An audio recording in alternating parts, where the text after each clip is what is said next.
Welcome. This is Astrology Insight Now, a weekly forecast program with astrology and other ways to help you make the most of your week and to heighten confidence for daily life. It's run by Pamela Cuccinell, that's me, the astrologer, and I invite you to find out more about my work at insightoasis.com. I look forward to your joining us every week. Please share with your friends, and here we go.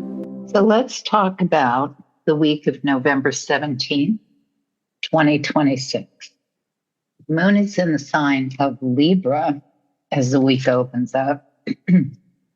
And we're in the last few days of the waning moon cycle. The new moon happens on the 20th.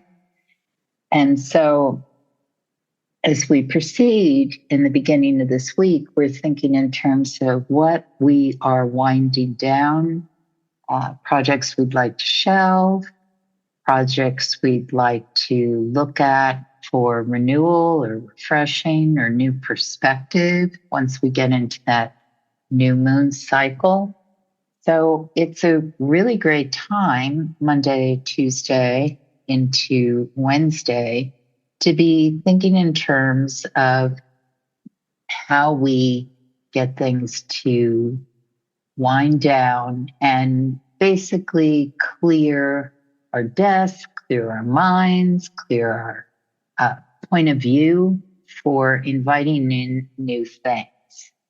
And actually, the new moon happens at the times I give her Eastern time, so you need to adjust depending where you live.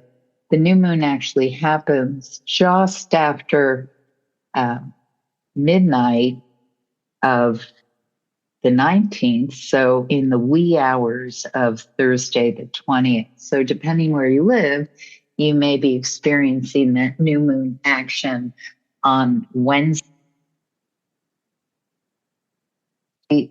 When the new moon is first kicking off, we don't necessarily want to start something that day. One of the things to keep in mind is Mercury's retrograde. And as I was talking to one client friend the other day, it's how the retrogrades actually affect people have a lot to do with your orientation to that planet, whether it's direct or retrograde. And in the case of Mercury, it is certainly what I call clickbait. It kind of flies around the internet, or, oh, Mercury's retrograde, don't buy computers, back up your files. And there's certainly a modicum of truth in some of that and affects some of us more than others. One thing for sure is we want to move slower. We want to consider what we're doing, how we're doing it, and how we take action. And I'm saying this as a cautionary tale almost because as I'm recording this, I am recovering from a little home accident that I'm not going to go into detail with, but it was such a Mercury retrograde occurrence. And it was one of those moments where, as you know, once I was told I was going to be fine and everything's okay, it's still, when we move too quickly, we make mistakes. We create errors. We're not noticing everything around us. Mercury was the messenger god. Among other things, he's associated with gossip. I mean, news, certainly, information, how we deliver forms of communication. And when we do it too hastily, or we don't delve in to the source or the dimension of the actual thing, we assume things, we make mistakes, we spread information that could very well be inaccurate. And those are the things that Mercury retrograde brings into clear definition when we look for it and pay attention to it. And as I said, mentioning my own experience, some of us we'll find ourselves just kind of saying, oh gosh, I totally missed that. And in my own experience, it comes from haste. Air sign, admittedly, that's me. I have a lot of water too, but when I'm in the total air modality and I'm just sort of moving with the thinking response and, oh, got to do this, make that happen, and in multitask heaven, that's when mistakes occur for me when Mercury's retrograde. So as I say that with these last couple of days leading into the new moon, we want to look at what we're doing, how we're doing it, how efficiently we're doing it, so that we can poise ourselves well for that new moon in Scorpio. Scorpio water sign. It's tenacious. It's what we call fixed sign energy. It sustains the season. So the fixed signs are in the middle of the season. So they hold that energy. And as a result of that ability to focus, we want to enter into that lunar cycle with a sense of, what am I focusing on? What is the targeted goal here? It's a much more effective way to use the lunar energy. And with Mercury retrograde at this point in time, we can really double check, dive deep, research, uncover information. All this stuff can be really rich mining during the next lunar cycle. So on Monday, one of the things to note is the moon goes void of course at 6:51 a.m. And then it coasts along in the sign of Libra until 4:44 p.m. when it enters the sign of Scorpio. So that's a pretty wide window of the moon being void of course. And in the sign of Libra, it can be a lot of conversation, like, oh, I've been wanting to connect to you with this, or trying to reach somebody and not like having this stuff go through. So the ideal with this long void of course period is to think in terms of, okay, what is the essence of what I want to get done today?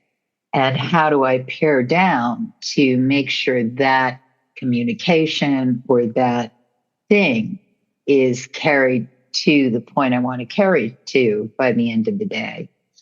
And so that would be a great way to start your early morning or even the night before. Just kind of know, all right, I've been trying to get in touch with this person, either for work or family or neighbor or whatever it is. And there's been this kind of elusive or disconnect quality to it. So what can double check, triple check so that you just send a text, an email, just things that are not necessarily annoying, but that really cover the ground to make sure that there's a follow through element to it. It can be as basic as trying to do a return with a certain company and just feel like the communications just have not clicked or settled in the way you want the resolution. So there's the follow-up quality, knowing the moon is void of course, but that sense of wrapping it up so that once the moon enters the next sign, Scorpio, you can move into it a bit more effectively if resolution still hasn't come. Another great way to use this day, Monday, is just to be, especially with someone you like to spend time with, just chat, be in conversation, enjoy cultural activities. Again, if we're at the work desk and doing something that must be done, it isn't necessarily as available, but those overtures of connection are really sweet to do on a day like today without expecting any return or resolution or something to be solidified. When the moon's void, of course, and especially with the Mercury retrograde, we can shake hands, say, yes, I'm going to get back to you and we're going to make this happen. And then for one reason or another, it just doesn't gel. It doesn't come to where you want it to. But that doesn't mean you can't have a lot of rich conversations and things that are bounced around on a day like today. When the moon is in Scorpio and into the evening, now this can be a rather intense evening for some of us.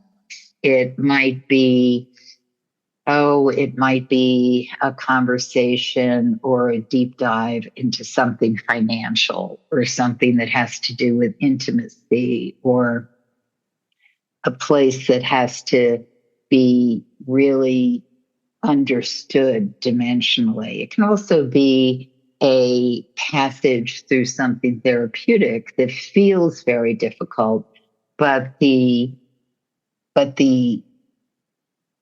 reward for whatever passes in this evening is that we can get a revolution, a resolution, an epiphany, something that comes in and gives us information that we didn't have before. May not necessarily happen that evening. It could come in the dream realm, but it is something that as we dig in the process of, something can and will be revealed. So Wednesday, we're in that real rich dark of moon energy. Depending where you live, the new moon can happen earlier, sometime on Wednesday in the evening. Where it occurs Eastern time is Thursday the 20th at exactly 1:47 a.m. But as we're leading towards that new moon energy in the sign of Scorpio, we are really anticipating how we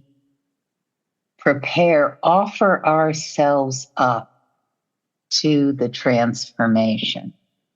Without going deeply into the story of Inanna, the great myth about the Sumerian goddess, which you can read about on my website, insightoasis.com. If you just put in the search bar Inanna, I have a long blog about Inanna. But the short version, and I certainly don't want to cheapen her strength, is that she is an ancient goddess of love. And she goes into the underworld to support her goddess sister, Ereshkigal, who's in mourning of the loss of her husband. And Inanna has to pass through the portals of the underworld. And as she does it, she is discarding pieces of clothing, jewelry, all the things of the higher realm, the earth, the heavens, to enter into the depths of the underworld. And Inanna is always a goddess energy I think about with the new moon in Scorpio, but especially a new moon like the one this is positioned, because it's really asking us to go to a point of something that feels very, very big and maybe even insurmountable, but to offer ourselves as willing participants in whatever that might be, to go through the ultimate transformation of whatever the higher goal may be. I mean, an example is, let's say a person is very involved in a community action thing or something that has to do with some sort of change with how people relate to one another with, poverty, with illness, with things that are hard. And the person may think, I don't know how to even begin to solve that problem or enter into something that seems so difficult. How can I, one person, make any kind of difference? And yet, on a day like today, I mean, we're in the dark of moon period as we're preparing for this process and entering into that new moon. It's a process of offering yourself up to be willing to participate or help in some way. And it doesn't necessarily have to be something of service. Maybe maybe you're an artist and there's some sort of project or something that you want to make happen, but you don't know how you can even begin to find the materials or the support system to make that happen. Or maybe it's about creating family or changing your financial reality. Whatever the thing is that feels like this is something I would love to open into and explore and become. First, we have to pass through those portals. We have to let go of our attachment to whatever is so familiar that we've been holding on to it past the point of usefulness.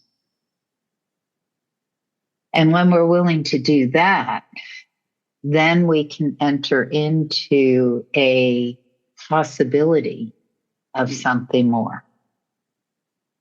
And I'm not saying that, you have to give up your worldly possessions or quit a job that gives you income.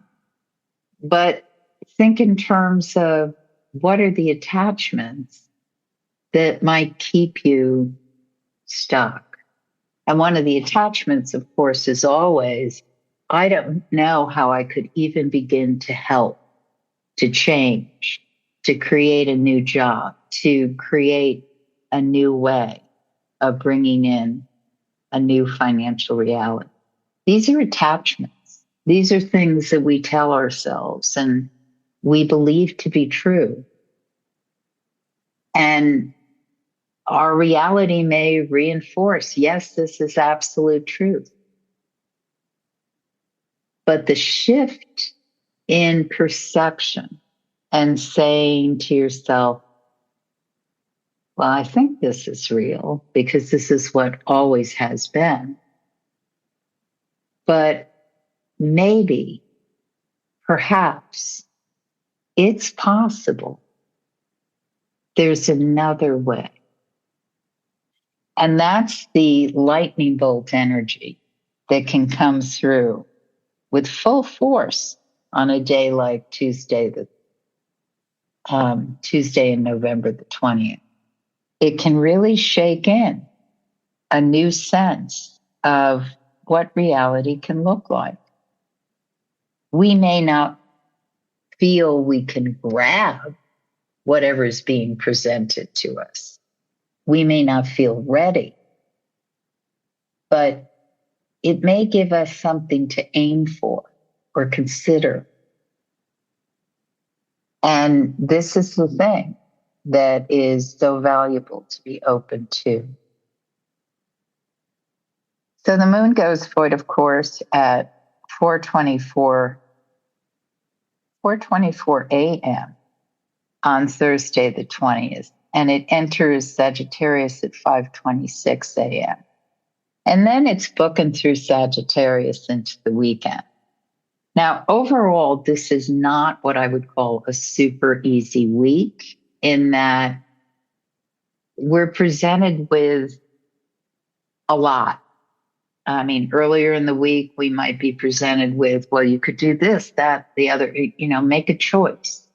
And whatever you choose to do it may not be moving as quickly as you'd like it to. So that's why it's valuable to consider what can go. What is just cluttering your space, getting in your way, distracting? And as we make these choices, okay, that needs to go over there. I can't deal with this now. Then we get clearer minded about what possibilities we can aim for. And then midweek, of course, that could be like, oh, here's this opportunity, this coming through, grab that. And again, we may not feel ready, but we want to be in a position where if we want to take action, we can. And that's the part about shedding layers. And so then when we come to the weekend and we've got the Sagittarius energy, the mutable fire, that's just asking in certain ways, well, you've been doing a lot. Don't you want to relax? Don't you want to party? Don't you want to walk in the woods? Don't you want to just kind of do whatever you want? I think there's a lot to be said for that. So if possible, give yourself space to do some of those things where you're not feeling so much the burden of performance or deadlines or what has to happen. And even if that's still nagging at you and still a reality, then make sure you're giving yourself some space to float.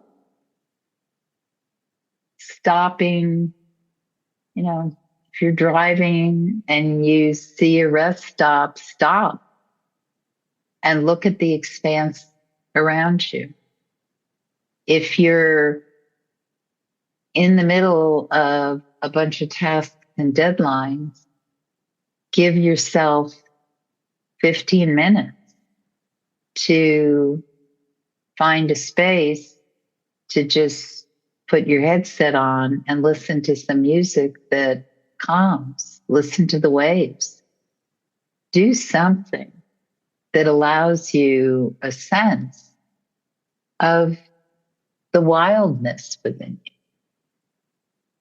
We all have a piece of us that wants to respond in ways that are spontaneous. It may be very quiet for some of us, either because it wasn't encouraged or allowed, or we just decided it was too much. But to allow yourself that connection, however you can, to what I call nature, the flow of how we are all connected on this planet, the absolute reality of our biological connection to the earth, to animals, to the world around us. That's what I call the wildness, because that allows us to sink in to the nutrients, the possibilities, the great rivers, the mountains, the ocean. When we give ourselves some space to feel our feet on the earth and that connection, our sense of potential becomes limitless. So Friday the 21st, the sun enters Sagittarius, which only encourages what I'm talking about. This sense of open the windows, open the doors. Let's get out in the big wide world somehow. And whether you're an armchair tourist or someone who really does like to take a break and plan for next trip, whatever it is, just allow yourself a sense of your ability to move into new realms. And it may feel daunting because, as I said, this isn't the easiest week. But when it feels that way, that's when it is absolutely imperative to allow yourself some sort of connection to the bigger realm, higher source, the void, God, goddess, universe, whatever you want to call it. But allow yourself that connection with something bigger than you. We all get in trouble when we think that everything, decisions, answers, perfection, how we solve problems must come from ourselves. There is no way any of us have the ability to make all that happen. But when we recognize that an openness to listening, seeing, observing, seizing an opportunity will expand us, then we can really act in ways that have to do with growth, expansion, development, and achievement. The moon goes void, of course, at 4, sorry, let me just look at this light better, 4:45 p.m. on Saturday, the 22nd, and then it enters the sign of Capricorn. Now, as of late afternoon into Sunday, we are in kind of the reward energy for the week. It's Earth sign, it is cardinal, so it takes action, takes responsibility.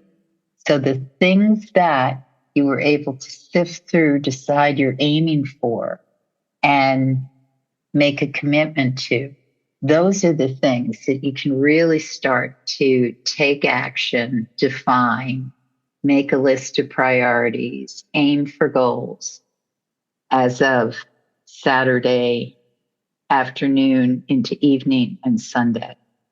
And it may not be anything like conscious that you're, okay, I'm writing this down and that down. It may just be something that's bubbling inside of you and you know this is what needs to happen. But that is absolutely what's going to carry you into the success of how you make this happen and move through it. You have been listening to Astrology Insight Now. Please share with your friends, and if you'd like to make a donation, you can do so at astrologyinsightnow.com. Have a stellar week, and we hope to see you next time.